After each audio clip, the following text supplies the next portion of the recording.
In the narrow channel where two continents brush shoulders, a new law-like push from Tehran is changing more than procedure.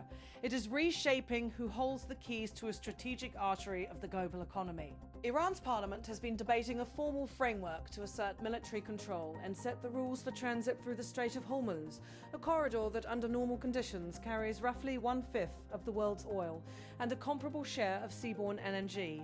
The proposal in the abscess, described publicly this week by the chairman of the Parliament's National Security and Foreign Policy Commission, would enshrine into domestic law an overwatch role for Iran's armed forces over passage security oversight and a set of fees and conditions for ships that use the waterway.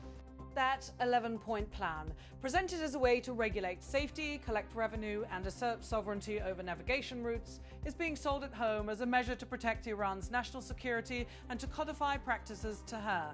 The lawmaker who put the proposal before colleagues Ebrahim Azizi framed the move as a straightforward claim of jurisdiction.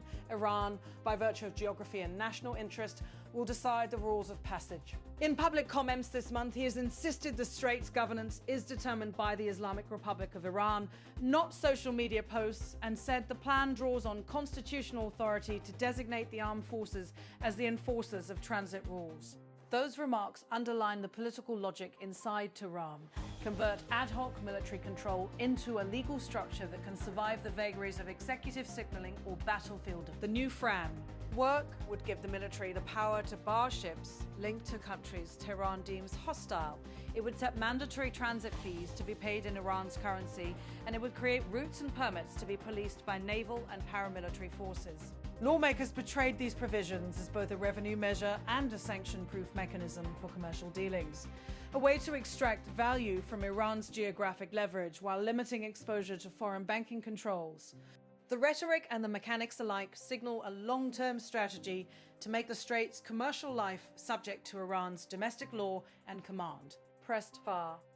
https://www.pressedfar.ir/detail/2026/76776 637-Iran-Hormuz-Strait-Toll-Payment-Parliament-Motion-Azizi?UTeam_source=OpenEye.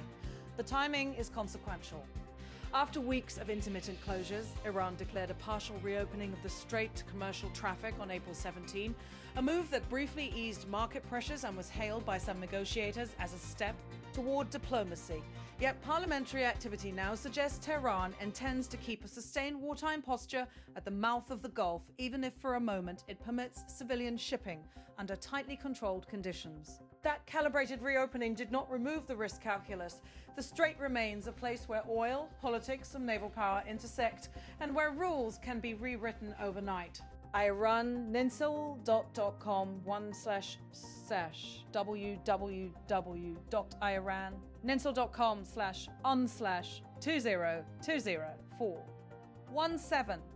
2437 Iran's security institutions have not been coy about the new posture. The Islamic Revolutionary Guard Corps, speaking officially on its Telegram channel, articulated a strategy that leaves little room for ambiguity. Controlling the Strait of Hormuz and maintaining the shadow of its deterrent effects over America and the White House's supporters in the region is the definitive strategy of Islamic Iran. That public line is matched by warnings from Iran's Joint Military Command that any perceived aggression, Inc. A diving naval interdiction would be met with a response beyond expectations, language designed to elevate the political cost of foreign intervention and to harden red lines on the water. aljazeera.com/www.aljazeera.com/am/news/2027/27/27/Iran-war-what's happening diplomatic-push-to-UTune_source=OpenEye. For global markets, the practical implication is stark. Under normal conditions, about 20 million barrels of oil a day move through this narrow lane, roughly 1/5 of worldwide petroleum liquids consumption.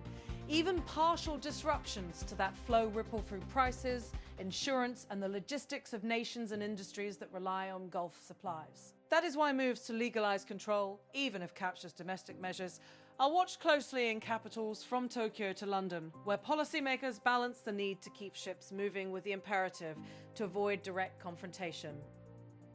IRGC.gov, https://www.ear.gov/todayinenergy/detail.php?ID equals 17,991% 3E and utum_source =openA. Behind the legislative text and stern declarations is a subtler diplomatic project.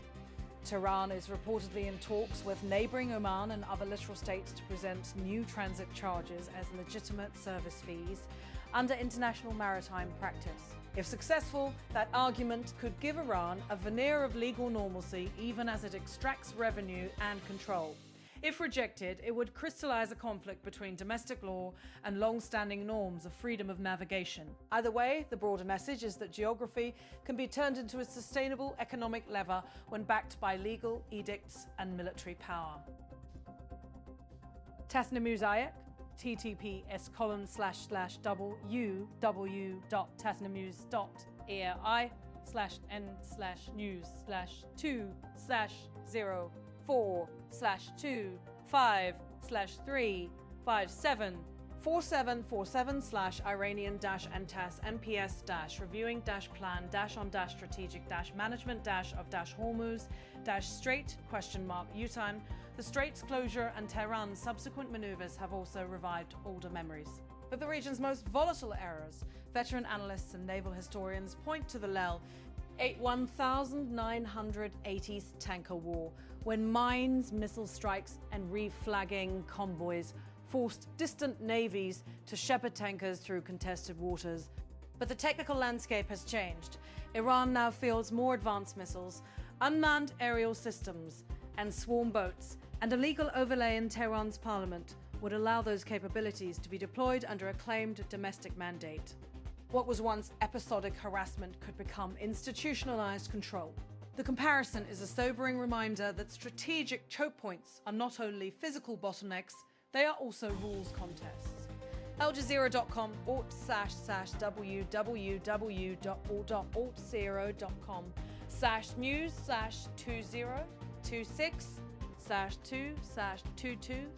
/Iran-what-what-what-what-Blocking-Strait-UT/UT/UT/Source Beyond the Gulf, maritime security watchers are also following the resurgence of piracy and hijackings off East Africa. Recent reports described a cargo vessel seized near Somalia and steered toward the coast with warnings issued by maritime authorities. Vestiges of the piracy wave that once made the Horn of Africa one of the world's most dangerous stretches of water have not fully disappeared. The collapse of local security in parts of Somalia, coupled with opportunistic networks, still produces sporadic but dangerous incidents. Those episodes complicate global maritime commerce on a different axis. They remind ship owners that risk on the high seas can come from both state strategy and criminal predation.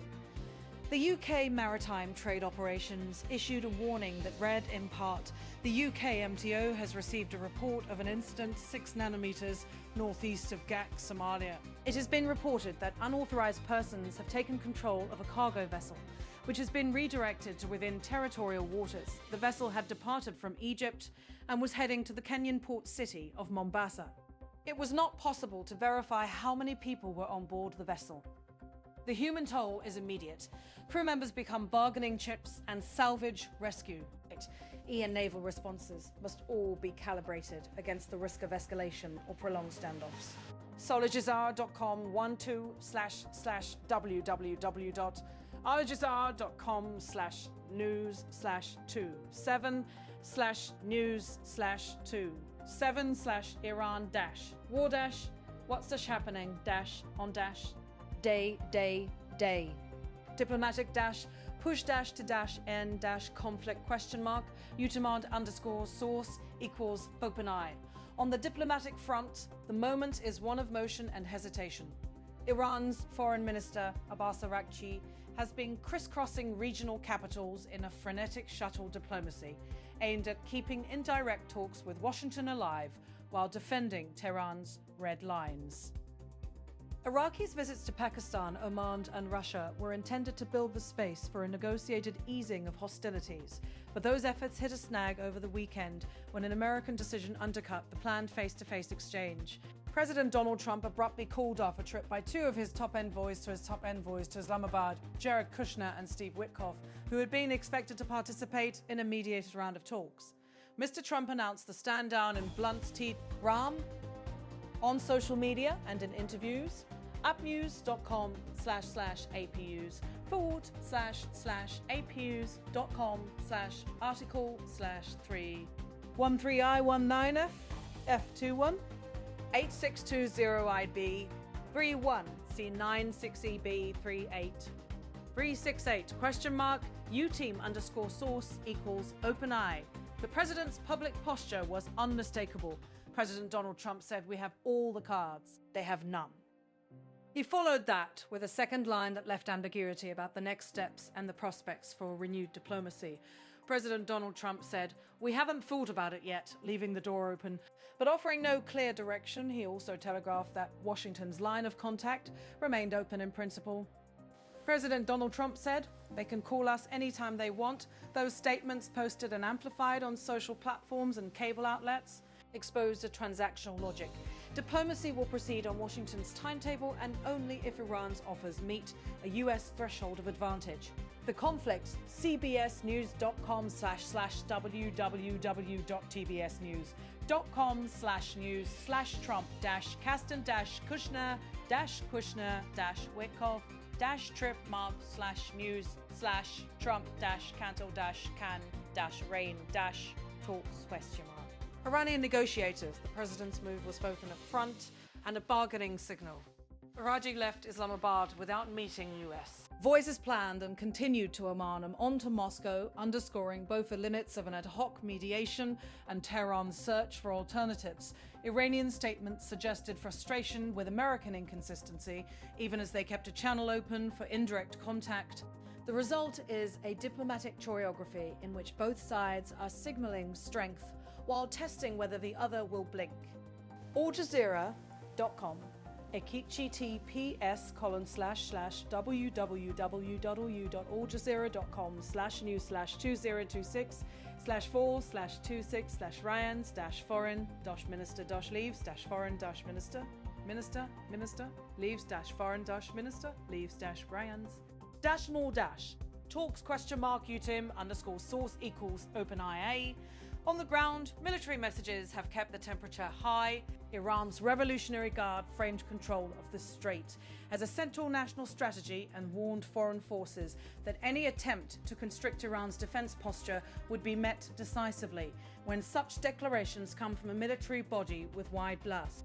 Attitude at sea and growing operational experience with drones, missiles and fast boat tactics, they are meant to deter both kinetic and legal interventions, deter the physical reopening of sea lanes by force, and deter foreign courts and insurers from treating Tehran's new tolls as a mere domestic oddity.